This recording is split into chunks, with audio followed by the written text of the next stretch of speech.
नमस्ते मातृभूमि, नमस्ते वसुंधरा। आज हम तुला लग्न में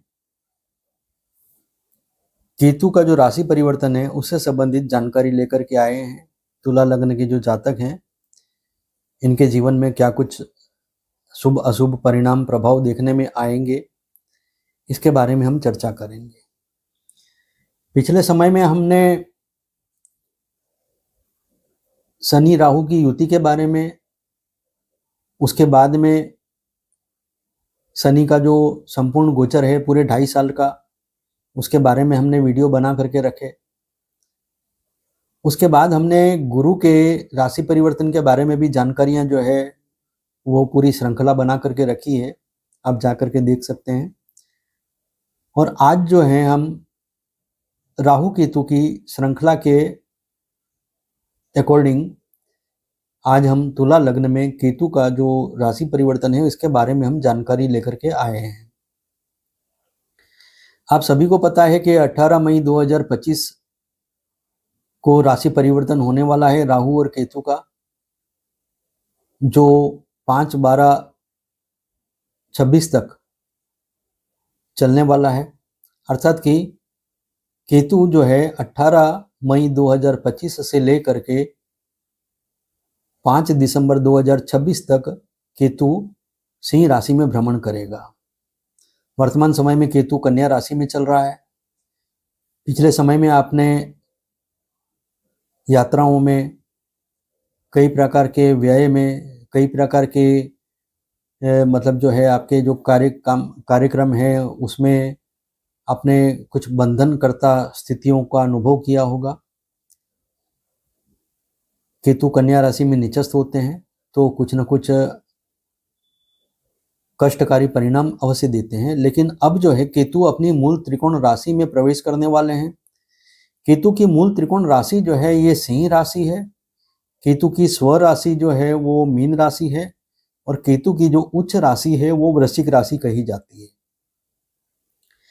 जन्म कुंडली में यदि आपके केतु तीसरे, छठे, 11वें या 12वें भाव में बैठा हो तो ये केतु का गोचर जो है आपके लिए अधिक लाभदायी रहेगा, क्योंकि इन भावों में जन्म कुंडली में यदि केतु होता है तो लाभ देता है।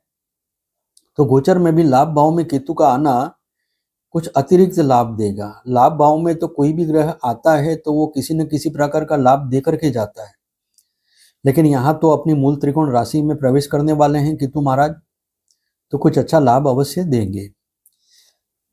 लाभ भाव में केतु का जो गोचर है ये आपको वास्तविक लाभ जो है उसके दर्शन कराएगा।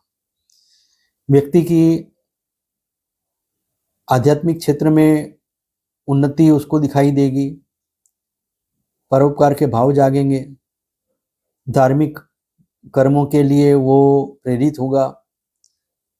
कृषि क्षेत्र से जुड़े हुए जो व्यक्ति हैं उनके जीवन में भी कुछ अच्छी लाभदायक स्थितियों का प्रवेश होगा, आगमन होगा। इस समय काल में जो बड़े भाई बहन हैं उनसे, जो बड़े अफसर हैं उनसे, और यदि कोई व्यापारी हैं तो उनके जो बड़े सप्लायर हैं उनसे कुछ मतभेद या मत भिन्नता पैदा होने की संभावनाएं अवश्य बन सकती है। मन दुख की स्थिति पैदा हो सकती है। इस समय काल में स्वार्थी बनना, अधिक लालच की आशा रखना और आवश्यकता से अधिक कंजूसी करना, ये तीनों बातें जो है आपके लिए घातक सिद्ध हो सकती है। केतु जो है नैसर्गिक क्रूर ग्रह है और लग्नेश शुक्र जो है इसके लिए शत्रु ग्रह है। तो विशेष तौर पर केतु वैसे भी रिवर्स ऑस्मोसिस की तरह काम करता है।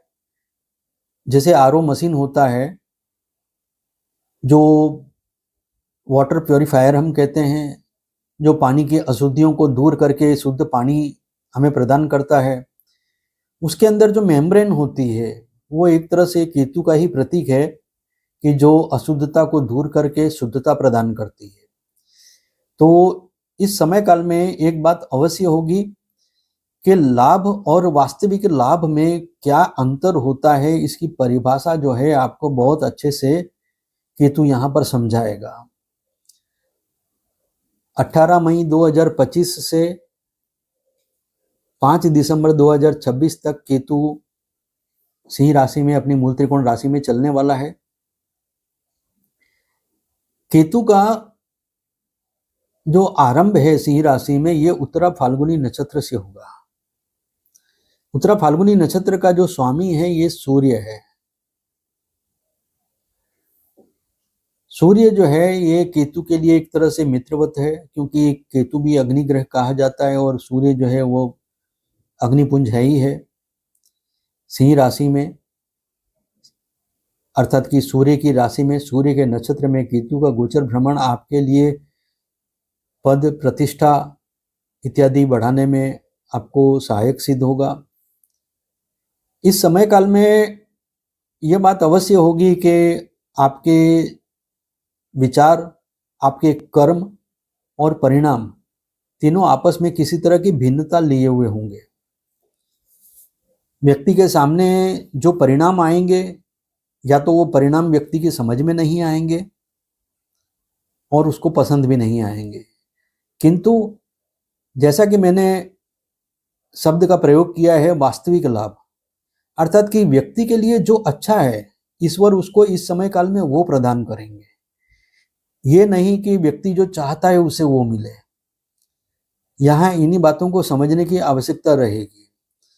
इस समय काल में व्यक्ति को जो अवसर मिलेंगे, जो लाभ मिलेगा, जो कुछ भी संचय होगा, जो कुछ भी उसके सामने कुछ अच्छी परिस्थितियां, अनुकूलताएं आएंगी, ये उसके भविष्य को उज्जवल करने की दिशा में काफी सहायक सिद्ध होंगी। वर्तमान समय में कई लाभ ऐसे होते हैं कि जिसका हमें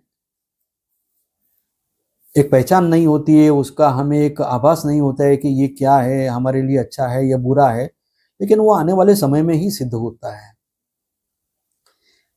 इस समय काल में एक बात अवश्य होगी, यदि आपकी कोई शुभ ग्रह की महादशा चल रही है तो केतु जो है वो आपके लिए यहाँ लाभ भाव में बैठ करके कुछ अच्छे फल अवश्य देगा, क्योंकि केतु की अच्छी स्थिति हो और उस समय काल में यदि किसी शुभ ग्रह की महादशा चल रही है या शुभ ग्रह की महादशा में किसी शुभ ग्रह की अंतर्दशा भी चल रही है, तो ये समय काल जो है केतु को फुल स्विंग में अच्छे लाभ देने के लिए क्षमता देता है। अर्थात कि ऐसी परिस्थिति में केतु खुल करके अच्छे लाभ दे पाता है। इस समय काल में परिवार में व्यक्ति के मन में हर्ष और आनंद की प्राप्ति होगी। विशेष तौर पर 7 जून 2025 से 27 जुलाई 2025 तक मंगल और केतु की युति बनने वाली है।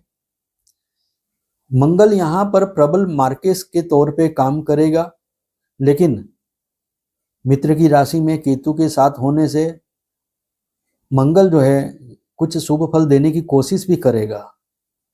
लेकिन ये बात भी तय है कि केतु का एक अपना स्वभाव है कि केतु के साथ में यदि कोई ग्रह आ जाता है तो केतु उसके जो शुभ फल हों उसको सीमित करने की कोशिश करता है। तो यहाँ पर धनेश और सप्तमेश मंगल का जो गोचर भ्रमण होगा केतु के साथ में, दोनों अग्नि प्रकृति के ग्रह हैं। तो विशेष तौर पर इस समय काल में आपको बौद्धिक संघर्ष भी दिखाई देगा, कुछ एग्रेसिवनेस भी आपके स्वभाव में दिखने में आएगी। इस समय काल में आपको अपने गुणों, अपनी आदतों और अपनी संतान पर अपना ध्यान केंद्रित करने की आवश्यकता रहेगी। अनिवार्य रूप से आप इस बात का ध्यान रखें। इसके बाद हम बात करते हैं केतु का जो गोचर भ्रमण है ये पूर्वा फाल्गुनी नक्षत्र में होगा।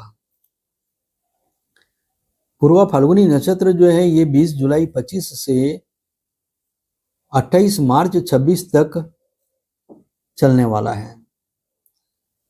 पूर्वा फाल्गुनी नक्षत्र में केतु का गोचर भ्रमण कई तरह के लाभ देगा, लेकिन कई तरह की बंदिशें भी देगा। लाभ इसलिए देगा कि लग्नेश का नक्षत्र है और यदि लग्नेश की स्थिति ज्यादा अच्छी हुई तो ये बहुत ज्यादा अच्छे लाभ देगा, और बंदिशें भी कुछ ये जरूर लगाएगा, क्योंकि नैसर्गिक रूप से देखें तो केतु एक क्रूर ग्रह है और शुक्र जो है एक शुभ ग्रह है। दोनों का अपना एक विरोधाभास है। शुक्र यहाँ लग्नेश भी है और अष्टमेश भी है। केतु का जो गोचर है ये फिजिकल स्ट्रेंथ में तो किसी तरह की कोई गिरावट अवश्य दे सकता है, किंतु जो बौद्धिक परिप्रेक्ष्य है, बौद्धिक क्षेत्र में ये किसी तरह की अच्छी उन्नति प्रदान करेगा, कुछ अच्छे लाभ देगा।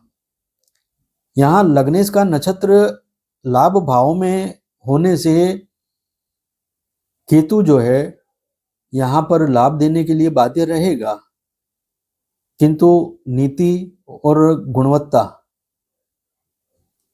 इसकी कसौटी पर पास होने के बाद, क्योंकि केतु जो है वो स्वयं एक परीक्षक के तौर पे काम करता है। जैसा कि मैंने बताया कि वो शुद्धि और अशुद्धियों को अलग करता है। जैसे पानी जो है उसमें से जो अशुद्धियों को दूर करके वो शुद्ध पानी प्रदान करता है, वो जो मेम्ब्रेन है रिवर्स ऑस्मोसिस में, केतु उसी तरह से काम करता है। आपके विचारों में जो कुछ भी अशुद्धियां हैं उसको दूर करेगा, आपको मिलने वाले लाभ में जो कुछ भी अशुद्धियां हैं उसको दूर करेगा, और जो स्वस्थ लाभ है वो आपको प्रदान करेगा, जो शुद्ध लाभ है वो आपको प्रदान करेगा। यहाँ नीतिमत्ता का विशेष तरह से आपको अनुसरण करना होगा, क्योंकि सूर्य सिंह राशि का स्वामी है। सूर्य आत्मा का कारक ग्रह है। सूर्य उन्नति का कारक ग्रह भी है, आत्मा का कारक ग्रह भी है। धन के लिए भी सूर्य कुंडली देखी जाती है। सूर्य आदर्श जीवन को प्रस्तुत करने की प्रेरणा देता है। इस समय काल में आपको भू संपत्ति, वाहन, नौकरी, व्यापार, रोजगार से जुड़े कुछ परिवर्तन आपके सामने अवश्य आएंगे, लेकिन उससे आपको लाभ अवश्य मिलेगा। इस समय काल में विशेष कर आपको किसी तरह का कोई मान सम्मान मिलना, किसी तरह के पद या पुरस्कार की प्राप्ति होने की संभावनाएं भी यहाँ पर आपको हो सकती है। खास करके आपकी वाणी जो है वो प्रभावशाली बन सकती है, अर्थात कि पहले जो है जिन आपकी बातों का जो प्रभाव पड़ता था उससे कुछ अधिक प्रभाव आपकी वाणी का अब आपको पड़ता हुआ दिखाई देगा। 18 मई 2025 से लेकर के 18 अक्टूबर 2025 तक केतु जो है ये गुरु ग्रह के साथ तृतीय एकादश का संबंध बनाएगा। तृतीय एकादश का संबंध जो है ये एक दूसरे के साथ कोऑपरेशन का एक फॉर्मेट बनता है। जैसे कि हम देखते हैं कई राजनीतिक पक्ष जो हैं वो भिन्न विचारधारा के होते हुए भी एक दूसरे के साथ में एक गठबंधन बनाते हैं, तो केतु ठीक उसी तरह से काम करेगा। गुरु और केतु दोनों इसी तरह से काम करेंगे, अर्थात कि चाहे उन दोनों की विचारधाराएं जो भी हों, लेकिन एक दूसरे को कोऑपरेट करने का वो एक वचन देंगे, एक दूसरे के साथ वो इस वचन को निभाएंगे। इस समय काल में आपके जो प्रयास हैं, आपकी जो दिनचर्या है उसमें आपको कुछ सुधार होते हुए दिखेंगे, लाभ होते हुए दिखेंगे, क्योंकि प्रयास का जो भाव है आपका थर्ड हाउस है, जहां पर गुरु की धनु राशि है। और जो रोजगार है या दैनिक दिनचर्या जो है आपकी है उसके लिए छठा भाव कहा जाता है। आपके श्रम का भाव है, आपके जिसको कहते हैं कि एक तरह से आपकी जो दिनचर्या का भाव है। नौकरी में और आपके ऋण उतारने की दिशा में ये आपके लिए कुछ अनुकूलताएं खड़ी करेगा। रोग से मुक्ति, ऋण से मुक्ति और रिपु से अर्थात कि शत्रुओं के संताप को भी ये दूर करने की कोशिश करेगा। ये समय काल आपके लिए काफी अच्छा साबित होगा, किंतु इसके अपने कुछ दुष्प्रभाव भी होंगे, जैसे कि विशेष तौर पर ये सेहत की दृष्टि से आपके लिए कुछ परेशानियां जरूर पैदा करेगा, क्योंकि पूर्वा फाल्गुनी नक्षत्र जो है ये शुक्र का नक्षत्र है। शुक्र आपका लग्नेश है। इसके बाद हम बात करते हैं मघा नक्षत्र की। मघा नक्षत्र का जो स्वामी है ये केतु है। 29 मार्च 2026 से 5 दिसंबर 2026 तक का समय काल जो है ये आपके लिए कुछ अच्छी परिस्थितियां और कुछ स्पर्धात्मक परिस्थितियां, कसौटी काल ये हम कह सकते हैं, इस तरह का ये समय रहेगा। केतु स्व नक्षत्र में आएगा। स्व नक्षत्र में केतु के आने से इसका जो बल है कुछ ज्यादा अधिक बड़ा चढ़ा होगा, क्योंकि एक तो सिंह राशि, मित्र राशि, मूल त्रिकोण राशि भी, उसमें अपने स्व नक्षत्र में केतु का गोचर भ्रमण करना, ये व्यक्ति के उत्तम निर्णय के द्वारा उसको अच्छी सफलता प्राप्ति का संयोग कराएगा। इस समय काल में पिता के स्वास्थ्य में यदि किसी तरह की कोई समस्या चल रही है तो उसमें सुधार होगा। संपत्ति के जो काम है उसमें किसी तरह की कोई रुकावट चल रही है तो उसमें अनुकूलता उत्पन्न होगी। जीवन साथी, छोटे भाई बहन और मित्र, पड़ोसी, इनके साथ में यदि किसी तरह का कोई मतभेद है, कोई प्रतिकूलता है तो वो दूर होगी, संबंध मधुर बनेंगे। व्यक्ति की इच्छाएं और महत्वाकांक्षाएं जो हैं वो बुलंदी पर होगी। इस समय काल में याद रखना होगा कि दुस्साहस से दूरी बना करके रखना है और अपने लक्ष्य पर अपने आप को समर्पित रखना है। केतु के प्रबल होने से केतु के जो दूसरे नक्षत्र हैं, जैसे कि आप जानते हैं कि केतु का एक मघा नक्षत्र जो है वो तो मैंने बताया आपको कि सिंह राशि के अंदर है। केतु का दूसरा नक्षत्र है अश्विनी,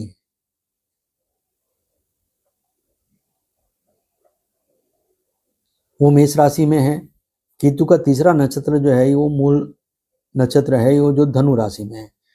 तृतीय भाव, सप्तम भाव और एकादश भाव, ये अर्थात कि काम त्रिकोण का जो भाव है इसमें केतु का प्रभाव बढ़ा चढ़ा रहेगा। केतु का बली होना केतु के नक्षत्रों की अनुकूलता भी बढ़ाएगा। तो जैसा मैंने बताया कि तीसरा भाव जो है आपका मित्र का भी भाव है, छोटे भाई बहनों का भाव है, पास पड़ोसियों का भी भाव है, तो यहाँ पर आपके अच्छे संबंध बनने की संभावना बढ़ेगी। सप्तम भाव जो है आपका लक्ष्य का भाव है, आपके फोकस का भाव है, आपके समाज का भी भाव है, आपके जीवन साथी का भी भाव है, तो यहाँ पर भी आपको अनुकूलताएं बढ़ती हुई दिखाई देंगी। इस समय काल में आपको महसूस होगा कि आप कुछ अंतर्मुखी बनते जा रहे हैं, जो कि वो अपने आप को ध्यान पर केंद्रित करने के लिए भी अच्छा है, अपने लक्ष्य पर अपने आप को केंद्रित रखने के लिए भी अच्छा है। लेकिन याद रहे कि दुस्साहस और किसी तरह के वैर विरोध से आपको दूर रहना होगा। शनि और केतु जो हैं ये षडाष्टक योग में चलने वाले हैं। शनि तुला लग्न के लिए योग कारक ग्रह है। शनि छठे भाव में गोचर भ्रमण कर रहे हैं वर्तमान समय में, जो पूरे 2.5 साल तक चलने वाले हैं छठे भाव में। तो शनि जो है ये छठे भाव में है और केतु जो है ये लाभ भाव में है। तो शनि यहाँ पूरी अनुकूलताएं खड़ी करेंगे। केतु व्यक्ति के अंदर शुद्धिकरण करेगा। इस समय काल में एक बात अवश्य होगी कि आपके लिए शनि जो है धैर्य और प्लानिंग, आयोजन करने की पद्धति को विशेष रूप से विकसित करेगा। यदि आप अपने आप को सीमित रखना चाहेंगे, अपने आप को नियंत्रित करना चाहेंगे, तो शनि आपको पूरी क्षमता प्रदान करेगा। कई बार ये होता है कि कुछ अच्छे लाभ आ रहे हैं, कुछ अच्छे अवसर आ रहे हैं, कुछ अच्छे धन प्राप्त हो रहा है, तो इंसान कई बार अपने आप पर नियंत्रण नहीं रख पाता है, कई तरह के अनाप शनाप दुस्साहस कर देता है, अनाप शनाप खर्च कर देता है। लेकिन शनि यहाँ पर आपको कुछ ऐसी परिस्थितियां अवश्य देगा कि आप अपने आप को नियंत्रित कर पाएंगे और संयमित रह पाएंगे। विशेष में मैं ये कहना चाहूँगा कि लालच और संयम ये दोनों आपके सामने उपस्थित होंगे। इन दोनों में से किसका चुनाव करना है ये आप पर रहेगा। यदि आपने किसी तरह के लालच का ही चुनाव किया तो आने वाले समय में आपको कई तरह के कष्ट भी भोगने पड़ेंगे, और यदि आपने इस समय काल में संयम का चुनाव किया तो आपको आने वाले समय में कई तरह के वास्तविक लाभ भी अवश्य प्राप्त होंगे। उपाय के तौर पे मैं ये कहूँगा कि गणपति अथर्व शीर्ष का जाप करें, पाठ करें। शिवलिंग पे जल अर्पण करना बहुत लाभदायी रहेगा। तुला लग्न वाले जातकों के लिए रुद्र गायत्री मंत्र जो है बहुत ज़्यादा लाभदायी रहता है, क्योंकि 11वां भाव जो है वो रुद्र का भाव कहा जाता है, और साथ में गायत्री मंत्र जो है वो सिंह राशि से अर्थात कि सिंह से जुड़ा, सूर्य से जुड़ा हुआ है। इसीलिए रुद्र गायत्री मंत्र जो है जातक के लिए बहुत ज़्यादा लाभदायी रहता है, विशेष तौर पर तुला लग्न के जातकों के लिए। मैं आशा करता हूँ कि तुला लग्न के जातकों के जीवन में केतु का जो कुछ भी प्रभाव परिवर्तन देखने में आएगा उसकी मैंने एक अच्छी चर्चा की है, एक अच्छी जानकारी दी है, और मैं आशा करता हूँ कि जातक इन बातों को ध्यान में ले करके लाभान्वित होंगे। नमस्कार, धन्यवाद।